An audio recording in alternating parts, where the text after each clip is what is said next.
Segunda fase do modernismo no Brasil. Carlos Drummond de Andrade, O Eu e o Mundo. Turma 311. Participação especial, turma 313. Olá, meu nome é Maria Eduarda de Campos Brito, sou da turma 311 e eu vou falar sobre Carlos Drummond de Andrade e o modernismo. Carlos Drummond de Andrade publicou o seu primeiro livro em 1928, na revista Antropofágica de São Paulo. Ele fez parte da segunda geração modernista e escreveu diversos poemas com versos livres e sem métricas. Suas obras abordavam diversos temas e situações do nosso cotidiano, mas ele também desenvolveu questionamentos da posição que os indivíduos estavam tendo na sociedade, porque eles estavam vivendo assolados pelos problemas do mundo, como, por exemplo, a guerra. Ele gostava de usar um tom ácido, com versos irônicos e sarcásticos nos seus textos. O poema Congresso Internacional do Medo faz parte do livro Sentimento do Mundo, publicado em 1940, e ele diz assim: provisoriamente, não cantaremos o amor que se refugiou mais abaixo dos subterrâneos. Cantaremos o medo que esteriliza os abraços. Não cantaremos o ódio, porque esse não existe. Existe apenas o medo, nosso pai e nosso companheiro. O medo grande dos sertões, dos mares, dos desertos. O medo dos soldados, o medo das mães, o medo das igrejas. Cantaremos o medo dos ditadores, o medo dos democratas. Cantaremos o medo da morte e o medo de depois da morte. Depois morreremos de medo. E sobre nossos túmulos nascerão flores amarelas e medrosas. E esse é um poema que retrata questões sociopolíticas, pois na época em que ele foi lançado, estava se iniciando a Segunda Guerra Mundial e as pessoas ainda estavam se recuperando da Primeira Guerra. E desde o primeiro verso, nós conseguimos perceber que o amor, o ódio e a vida cotidiana, ela está parada, suspensa, pois isso tudo foi substituído pelo medo absoluto que eles estavam sentindo, que invadiu aquelas pessoas. E essa é uma composição que deu voz à falta de esperança que aqueles indivíduos estavam sentindo naquele momento. É isso. Olá, e seja bem-vindo ao meu podcast. Meu nome é Nicolas Flávio Araújo e sou da turma 311. Nesse podcast, eu falarei sobre uma das fases poéticas de Carlos Drummond de Andrade, mais especificamente sobre a fase gaúcha. Para iniciar, precisamos saber que essa foi a primeira fase de Drummond e teve algumas características. A primeira característica dessa fase, que pode-se notar, é que ela dura de 1930 até 1940, e ela é representada pela estreia das obras Alguma Poesia, de 1930, e Brejo das Almas, de 1934. Ela esteve bastante associada à estética defendida pelos primeiros modernistas, do ano de 1920. Nos poemas que integram essa fase, pode-se notar-se uma linguagem permeada pela ironia e humor, além de uma forte influência do gauchismo, uma palavra de origem francesa que significa o lado esquerdo. Metaforicamente, simboliza o indivíduo que não conseguia adequar-se às convenções, um ser torto, que se comunicava com a vida e com a realidade através do canto.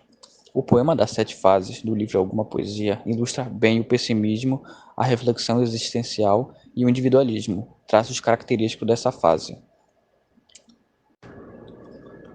E para finalizar esse podcast, eu falarei um trecho de um poema do livro Alguma Poesia de 1930. No meio do caminho tinha uma pedra. Tinha uma pedra no meio do caminho. Tinha uma pedra. No meio do caminho tinha uma pedra. Nunca me esquecerei desse acontecimento, na vida de minhas retinas tão fadigadas. Nunca me esquecerei que no meio do caminho tinha uma pedra. Tinha uma pedra no meio do caminho. No meio do caminho tinha uma pedra. Meu nome é Nancy Belli e eu vou falar um pouquinho do Carlos Drummond de Andrade na segunda fase do modernismo. Começa em 1930 e acaba em 1945. Um ano antes, em 1929, a Grande Depressão. Em 1945, a Segunda Guerra Mundial, o final da Segunda Guerra. E esse contexto de angústia e aflição, ele faz parte da poesia da segunda fase. Porém, com isso vem o amadurecimento. Ele faz um questionamento sobre o sentido de estar no mundo e o seu papel nele. A linguagem também ela vai passar por uma renovação. E como um grande nome da segunda fase, Carlos Drummond de Andrade ele tem fases. A primeira fase é a fase da década de 30, que é a fase gauche, que é a linguagem com ironia e humor. E a influência do gauchismo, que significa um indivíduo que não consegue se adequar, no caso, um indivíduo torto. E a segunda fase, em 1940 a 1945, que é uma fase mais social, que se tem interesse pelos problemas e pela vida social, a liberdade formal e a importância com a sociopolítica. Algumas características da segunda fase é um rompimento com os padrões tradicionais, a influência de opiniões e pensamentos, características próprias do modernismo brasileiro e na pintura o uso de curvas e ondulações. Eu vou ler um poema que se chama O Congresso Internacional do Medo. Provisoriamente não cantaremos o amor, que se refugiou mais baixo dos subterrâneos. Cantaremos o medo, que esteriliza os abraços. Não cantaremos o ódio, porque este não existe. Existe apenas o medo, nosso pai e nosso companheiro. O medo grande dos sertões, dos mares, dos desertos, o medo dos soldados, o medo das mães, o medo das igrejas, o medo dos democratas. Cantaremos o medo da morte e o medo depois da morte. Depois morreremos de medo, e sobre nossos túmulos nascerão flores amarelas e medrosas. Boa tarde, professor. Meu nome é João Vinícius Gomes dos Santos. Sou da turma 313. Vou falar um pouco aqui sobre Carlos Drummond de Andrade. Carlos Drummond de Andrade é considerado a maior expressão poética do século XX na literatura brasileira. Sua obra poética ela é dividida em 4 diferentes fases, né? Eu vou falar um pouco sobre a terceira fase.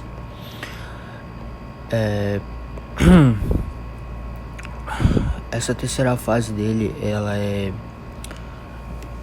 conhecida como a fase do não, que é uma fase entre as décadas de 1950 e 1960.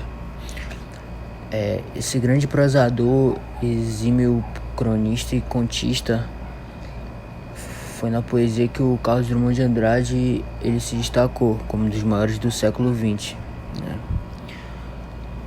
Passados os grandes conflitos históricos que fomentaram a fase social na poesia drummondiana, o poeta voltou-se para temas como a filosofia e a metafísica, características encontradas em sua poesia filosófica. Ao mesmo tempo que o Drummond desenvolveu a poesia nominal, né, que com tendências ao concretismo, cuja preocupação dele era estender-se aos recursos gráficos do texto, e também as obras Claro Enigma, se não me engano, de 1951, Fazendeiro do Ar de 1955 e Vida Passada a Limpo de 1959 representam a poesia filosófica, enquanto a Lição de Coisas de 1962 representa a chamada poesia nominal, né, que é essa poesia que o nome dela é Lição de Coisas. Ela é uma poesia nominal, uma característica do Carlos Drummond de Andrade, né? Aí eu vou declamar agora 2 poemas, né? Um é O nome do primeiro é A Engaia Ciência.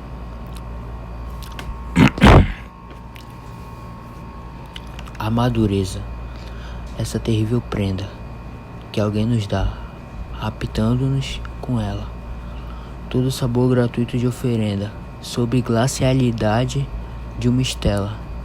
A madureza vê, posto que a venda interrompa a surpresa da janela. O círculo vazio, onde se estenda e que o mundo converte numa cela. A madureza sabe o preço exato dos amores, dos ossos, dos quebrantos. E nada pôde contra sua ciência, e nem contra si mesma. O agudo olfato, o agudo olhar, a mão livre de encantos, se destrói no sonho da existência. Amar, amaro. Essa é a segunda poesia. Amar, amaro. Porque amou, se sabia. Proibido passear sentimentos, ternos ou desesperados nesse museu do pardo indiferente. Me diga, mas por que amar sofrer talvez como se morre de varíola voluntária, vago evidente? Ah, porque amou e se queimou, todo por dentro, por fora, nos encantos, nos ecos. Lúgubres de você mesmo, irmão retrato espéculo porque amou. Se para, ou era por, como se entretanto todavia, mas toda a vida é a indagação do achado e aguda espotejação da carne do conhecimento. Ora veja, permita cavalheiro, amigo, me releve este malestar cantarino, escarnínio piedoso, este querer consolar sem muita convicção. O que é inconsolável de ofício, a morte é inconsolável, consolatrix, consoladíssima, a vida também, tudo também, mas o amor caro, colega, este não consola nunca de nunca harás. Essas duas poesias são da época da terceira fase de Carlos Drummond de Andrade. A primeira poesia ela tem características, é uma poesia mais filosófica, né? É uma poesia filosófica e essa segunda poesia ela tem características, ela é uma poesia nominal, né? Que são essas duas, né? A poesia filosófica e a poesia nominal são duas características dele e é isso.